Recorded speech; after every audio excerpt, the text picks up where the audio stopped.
Hi, everybody. Welcome to Inside Geocaching HQ, the podcast from HQ in Seattle. I am Chris Ronan, one of the HQ lackeys, and on behalf of all of us here, Happy New Year. We hope 2025 is off to a great start for you and yours. It is certainly shaping up to be a fun year for geocaching. As you may have heard, 2025 is the 25th anniversary of this game that we all love, and a number of celebratory things have already been announced, such as block parties and community celebration events. More is on the way, such as the topic of today's conversation. Bryan Roth is here. He is one of Geocaching HQ's co-founders and is the company president. He's here to chat about Treasures, which, beginning this spring, will be a collectible game feature. So let's hear more about it with me and Bryan talking Treasures.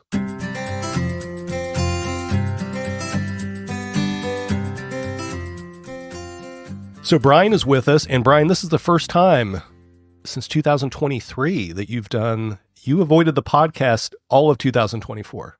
Did I really? You did. I was just looking this up. I was trying to, I think one time way back in the day, we made a joke kind of related to whenever they do that skit on Saturday Night Live where they have the Five Timers Club or this, you were the original five timer on our podcast, but I was counting it up just now to see what you're at now. And I want to say you're in the 13 or 14 timers club. So you are in your own club on the podcast, but even that being the case, you haven't done one since April of 2023. Wow. Well, I'll say it's good to be back. And he wasn't avoiding anybody. I want to make it, I don't want anybody to read into that, think that Bryan's been avoiding the microphones. He hasn't. It's true. I always have plenty to say, and I think having a lot of other esteemed lackeys as guests makes a lot of sense as well. I think after 13 times, hopefully everybody still appreciates hearing a little bit from me. And this time in particular, with it now being January 2025 and 25 years of geocaching being celebrated this year, I've got some fun stuff to talk about.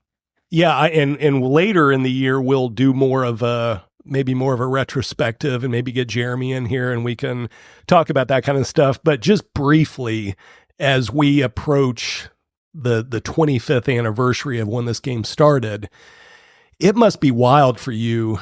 And I don't know if you and Jeremy and Elias talk about this ever, as you guys are just around talking to each other, but I mean, 25 years since you guys got together and started this website and eventually the apps and all that stuff. I mean, you could never have possibly known or imagined that the game and the community would grow as it has over these years and truly has been a life-changing thing for me and so many other people to have this hobby and this community, as part of our lives.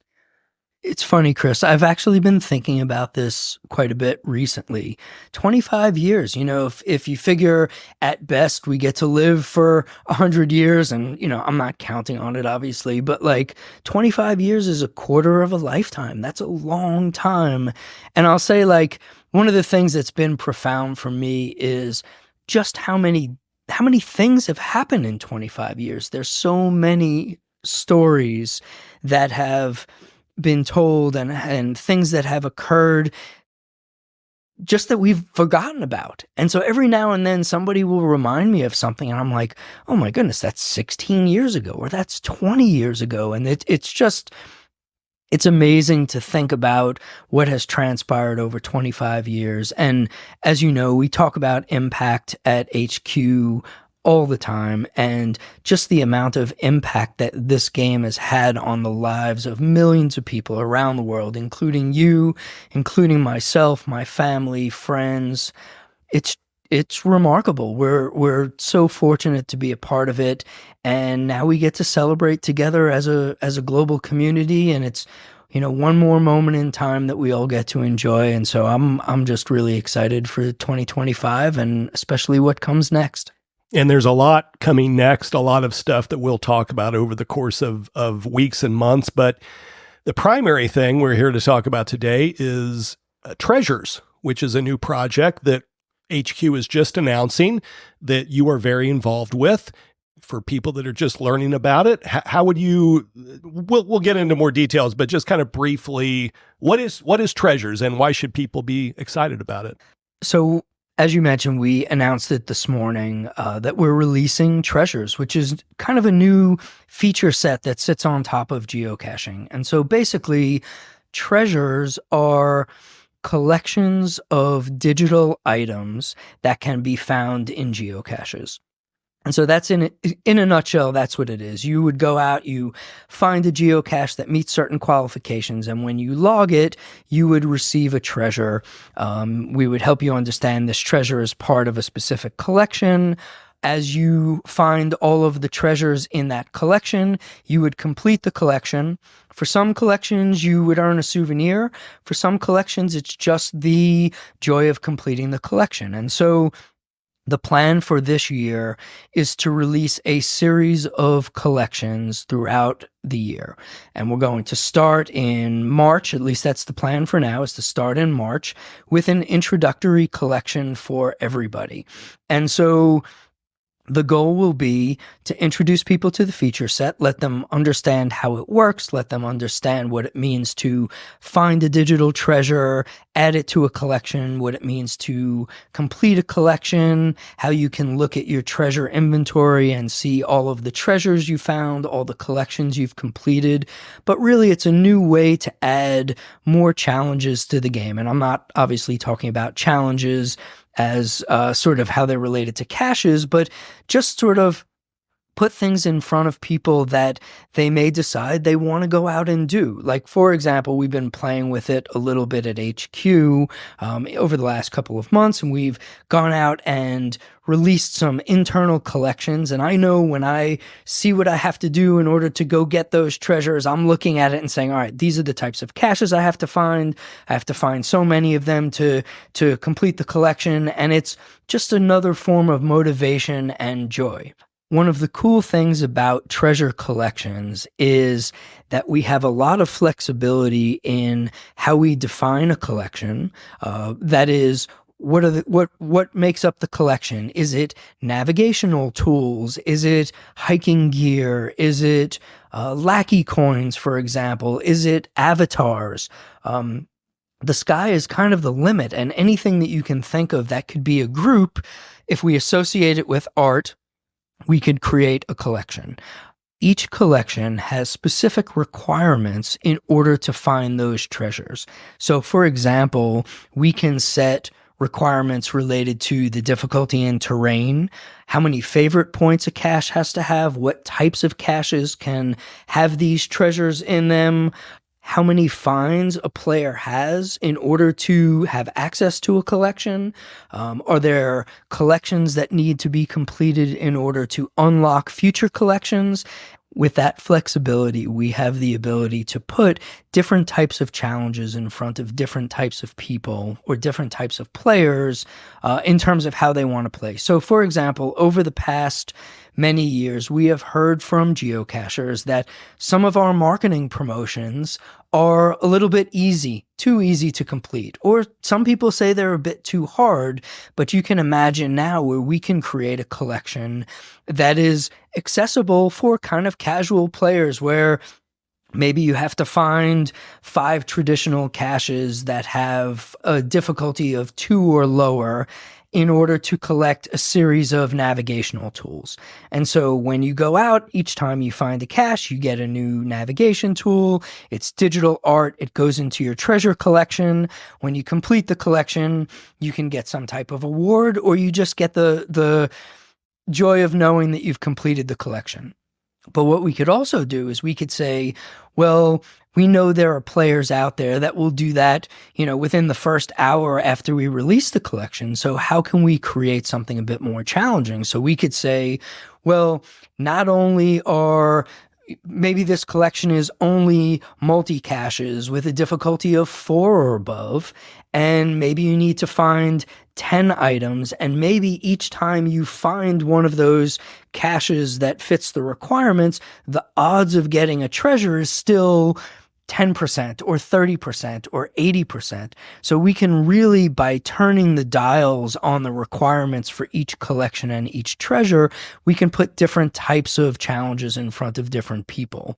Ideally, people are going to want to go out and complete collections by being active and playing the game of geocaching. And so we're really looking at this as a win-win. One of the ways that you can imagine it is when you go out to find a cache, if it's a micro, some people love them, some people don't love them. The micros are really small caches. Oftentimes, all there is a logbook.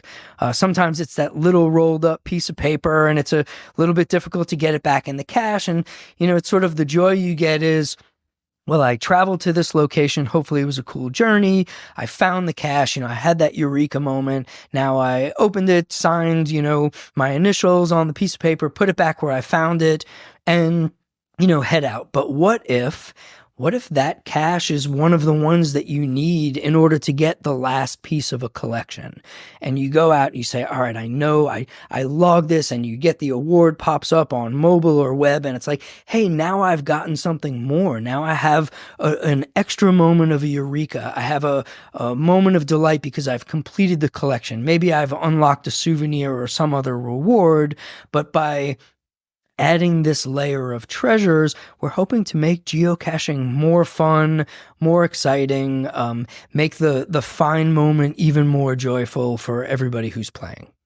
At one point, you mentioned souvenirs, and that might be something that comes to mind, maybe that feels familiar to people when they hear about treasures, that it sounds maybe a little bit like souvenirs, but they are different. Can you talk a little bit more about the distinctions between treasures and what people are used to with souvenirs?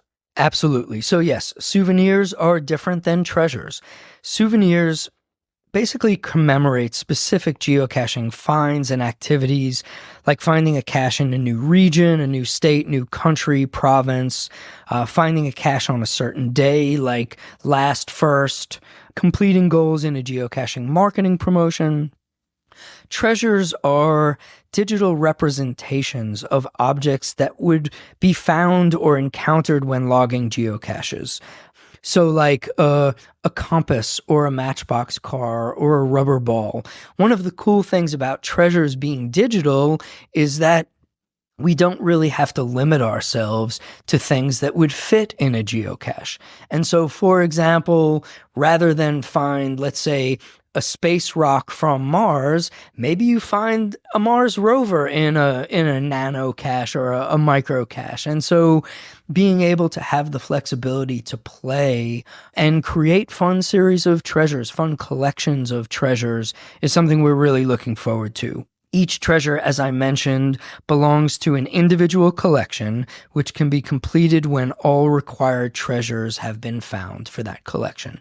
So there really is a distinction, and in some cases, a collection of treasures can be unlocked by earning a souvenir. Those can be prerequisites. It's part of the functionality that we've built. So for example, you go out and you have to find a specific country souvenir to unlock a series of treasures that are only available in that country. That's flexibility that we have. I think to begin in 2025, we're not really going to be making them too complex. It's really about introducing players to the feature set and kind of putting some fun collections in front of people throughout the year to keep people engaged and excited. And we're really looking at it as a way to celebrate 25 years of history with geocaching by creating and releasing some treasure collections that are, say, more nostalgic or have some interesting ties to things that have happened over the past 25 years. So treasures is something that's going to keep going on, and it's going to keep being built on. And I don't know how much you want to get into speculating or talking about what's possible, but some of the stuff I've heard has been a lot of fun, like that maybe someday you could trade items with other cachers. I mean, is there any of that stuff that you want to talk about? Like, just, I mean, it's not that you're necessarily saying it's definitely going to happen, but as you said, there's a lot of flexibility and a lot of dials that can be turned and stuff that's possible down the road. Absolutely. So one of the cool things about treasures, just to note, is this isn't the next marketing promotion from geocaching. This isn't our summer marketing campaign where you've got a month to complete it and you earn a couple souvenirs and then it's done until the next summer. This is a feature set that we plan to continue developing over time. And so some interesting aspects of it is every treasure that is awarded is a unique item in the database, like trackables. So you can imagine that as we get further into experimentation with the feature set, we can allow people to collect maybe more than one of each treasure, maybe multiples of each treasure, and they can send those treasures or share those treasures at events with other people who maybe didn't complete a specific collection. One of the other things is that these collections don't necessarily have to expire. While they could, we can have an intro collection that is available for everybody in perpetuity. And obviously this is in theory, but to start playing treasures, what we've got planned now is all players will need to have a minimum of 3 caches found historically. So we want you to know how to play geocaching as a game before you jump into treasures. But once you have 3 caches, you will be eligible to go out and find the first collection. When you complete the intro collection, you will then have access to future collections. But we really want everybody to be able to complete the intro collection so that they have the understanding of the basics and how it works. But once we release future collections, those collections don't have to expire. So you can imagine somebody who joins the game 2 years from now will have access to most, if not all, of the collections that have been released in 2025. And so in a way, unlike the marketing promotions of the past, Mystery in the Museum is one, or Cosmic Quest. Mystery at the Museum, Cosmic Quest, those are done, they're completed. So unfortunately, we can't allow players to go back and play them again. But the benefit of having treasures as digital collections is that we can make them available on an ongoing basis. So, maybe some people really enjoy a specific collection, while players who come later can still go back and complete that collection. In the future, having treasures as unique items in the data set allows us to enable things like trading, or maybe when you find a treasure, you can put that treasure in a different cache. Some of that functionality is not available yet. And again, we're really planning to start with the basics. But I can say that the underlying functionality of this feature set gives us a lot of flexibility to bring some new game elements to geocaching. And the goal is to engage and delight people all over the world with treasures. And we're just excited to get started. I could see somebody maybe being concerned if they live in an area that doesn't have as many geocaches. Are they going to be at a disadvantage to participating in this compared to, like, we were in Seattle? There are hundreds and thousands of geocaches. I don't think I'd have a lot of trouble going out and participating in treasures, but maybe I live in an area with not quite so many. How is that addressed, or can it be addressed? I mean, the best way to address areas that don't have a lot of caches is to get out there and place some caches. And so, as I mentioned earlier, in certain cases, some of these collections will be very specific in their requirements. Like, you need to find a specific cache type with a specific DT rating, a specific number of favorite points. And in some cases, it's not meant to be easy. It's meant to be a challenge. And I'll say I was sitting at lunch with a lackey not too long ago and asking about, them caching with their family. And they say, we love caching. We're still getting out there, but we wish there were more things to challenge us. And so here you go. This is one of those things. And the goal is really to not just have challenges for new players or things that are really easy so everybody can go out and earn a badge or a souvenir or something. These are things where we want to have some easy ones for the players who are not so active, and we want to have some hard ones that really challenge folks. And like you mentioned, in certain regions, they will be harder than others.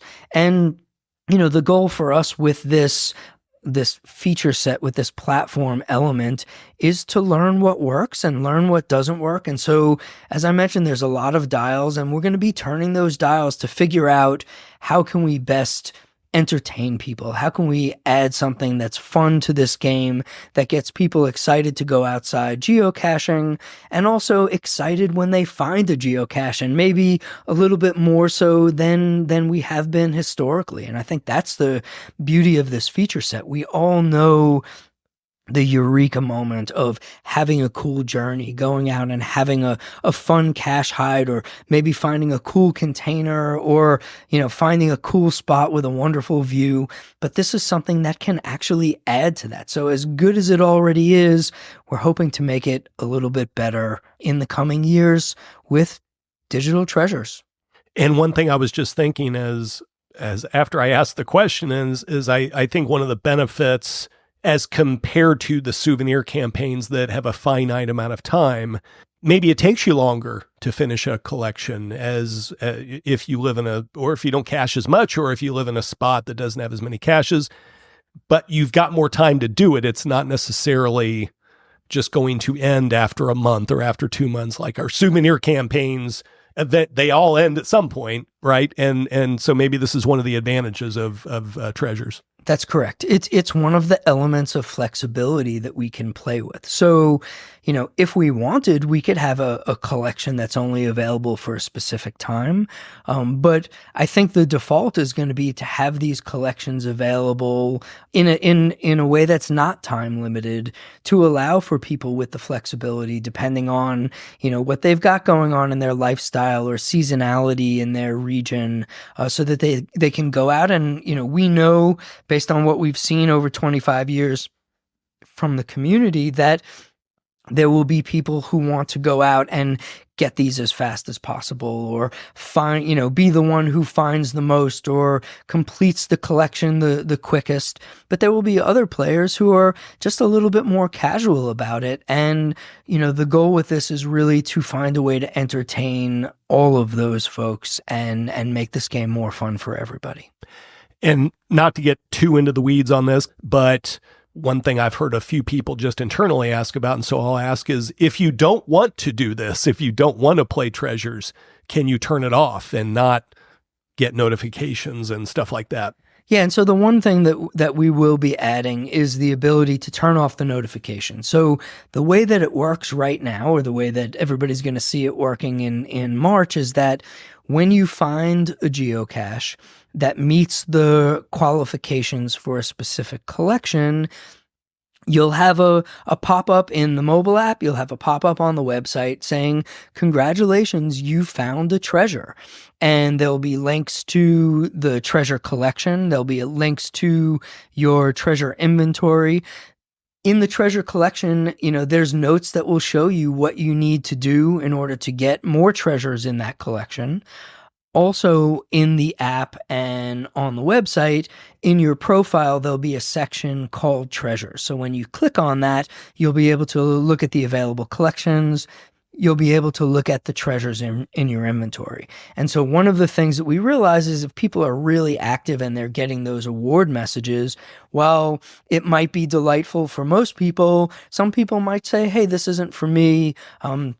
I don't really want these pop-ups. Just let me cache the way that I want to cache.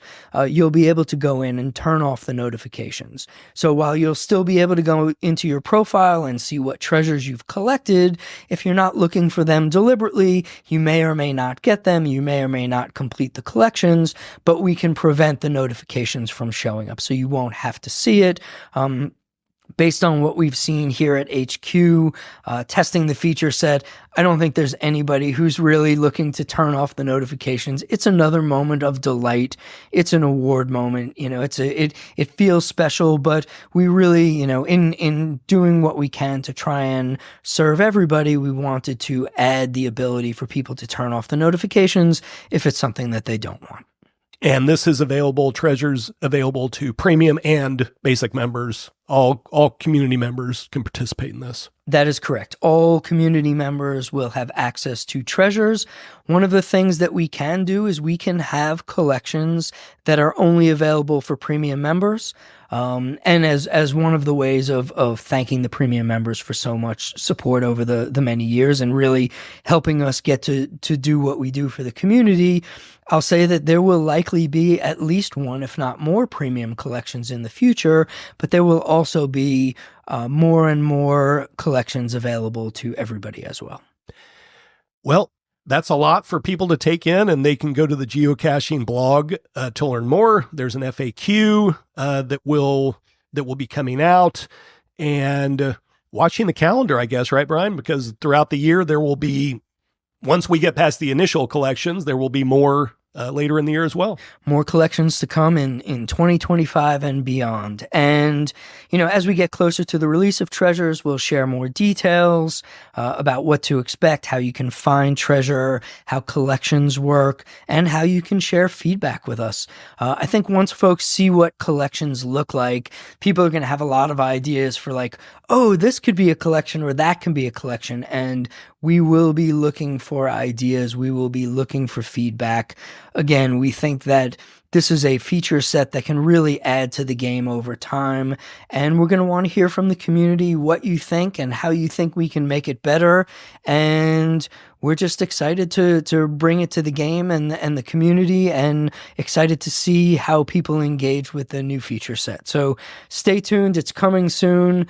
It won't happen soon enough for me, so I can't wait until everybody gets it in their hands. And until then, go find some geocaches, go hide some geocaches, and let's celebrate 25 years of geocaching together. That was Bryan Roth, Geocaching HQ's president and co-founder. To learn more about treasures, visit the geocaching blog at blog.geocaching.com. And more information will be forthcoming as we approach the official launch of treasures later this spring. In the meantime, from me and Brian and all the lackeys at Geocaching HQ, happy caching and happy 2025.